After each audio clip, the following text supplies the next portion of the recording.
Today, we wanted to talk about what do we find that buyers are looking for. And there's been recent poll, and we have our own opinion, and we hear this all the time, and this is a changing thing.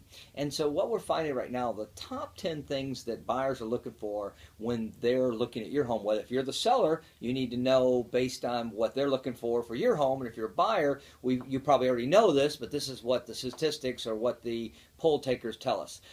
First thing is the buyers are looking for quality of neighborhood. Same thing a seller was looking at when they bought it. Is the type of homes that they want? Is it convenient to the shopping they do? Is it convenient to the activities they do, the hobbies they do? Obviously, properties that are near parks are popular. Properties near water, boat launches. Again, it comes down to what your hobbies are, what your lifestyle is, and what it is that you want. Number two is the convenience to your jobs. Now that tends to be a little more of an issue in big cities where there's a lot of you have to look at the transit situation and that kind of thing. What we find in our area, it's more most of the area we work and we do our practice our real estate are more bedroom communities and communities that people commute. And again, a 20-minute commute's better than a 40-minute commute. So those are the kind of things, if jobs are growing in a certain segment, or if we're close to, in our case, a military base, there's a 20-minute, 30-minute, there's a limit that they'll be comfortable, most buyers will be comfortable driving reasonably. The next thing is overall affordability. What is the affordability index? Now, the things we talked about before is there's a lot of things that determine the price of a house or affordability.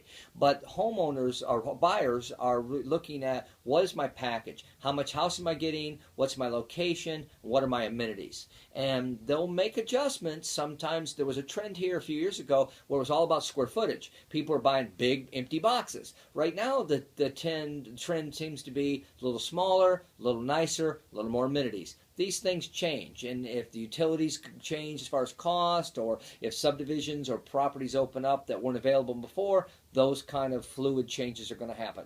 Now, one of the things that seems to be in the polls that have lasted many years are the school districts. I have 5 children, and I can tell you that was important to me. And so what we find in the Gulf Breeze, Navarre, Santa Rosa County, and in many of the areas in Pensacola, being the up north and Cantonment and certain other areas, we're finding those top A-rated schools really drive the prices up and drive the activity and continue to help those markets be some of the stronger markets in Northwest Florida.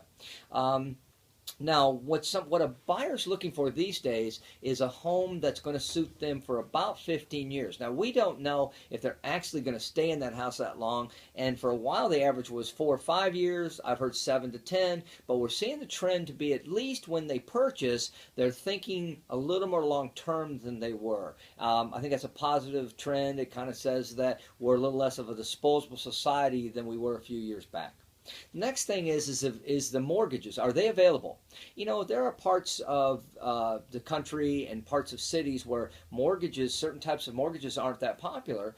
You can't get a rural housing loan. Well, that's one of the popular right now with some of the things in our market. We haven't been able to get some of those, but rural housing, or what we call it's what's called USDA, those are zero down programs, and they are geographically tied. So if you can get a zero down mortgage in an area and you're a first time home buyer, and that's one of the strengths in our market, and you can get that loan, you'll tend to go to that area versus if you have to have an FHA loan where you have to come up with 3.5%, that may decide where you decide to buy. Now, another thing is energy efficiency. Now, that's number 7, and energy efficiency, it has a lot of different things that you have to consider. What are the age of the windows? What does it have an electric water heater? Does it have a gas water heater? Is it insulated? Does it have trees shading it? When was it built? In our area, some of the things that go into that same category is, does it have storm protection? What are those storm protections? And how does that affect your purchase? So you've got energy efficiency, and you also have the overall cost that you have to consider in that process, because no matter who you are, we all have a budget. We all have an amount that we're willing to spend for a particular product, and housing is no different than anything else.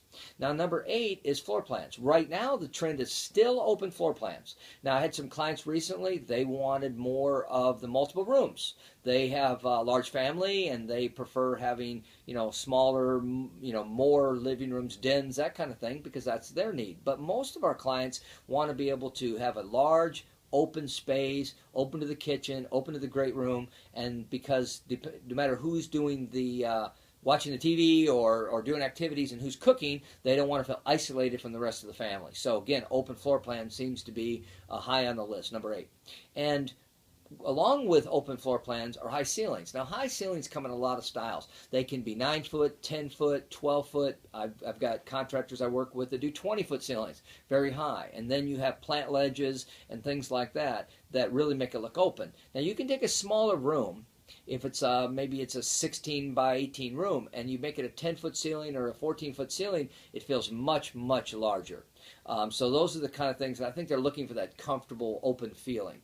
And then the number 10, we're finding that the buyers are asking for technology. Now, technology is very subjective, but what they are looking for is most people want Cat 5 wiring. They want to know that their heating system is high tech. If it's got alarm systems, they want the higher quality alarm systems, and they want the ability to make these homes fit their need. And again, technology is subjective, and what people want in the home is going to vary from buyer to buyer. And so and I'm sure there's a dozen other things that some buyers are looking for. But in general, these are the 10 main things we're finding that buyers are looking for today. Thank you. This is Keith Furrow, Keith Furrow Associates. Have a great day.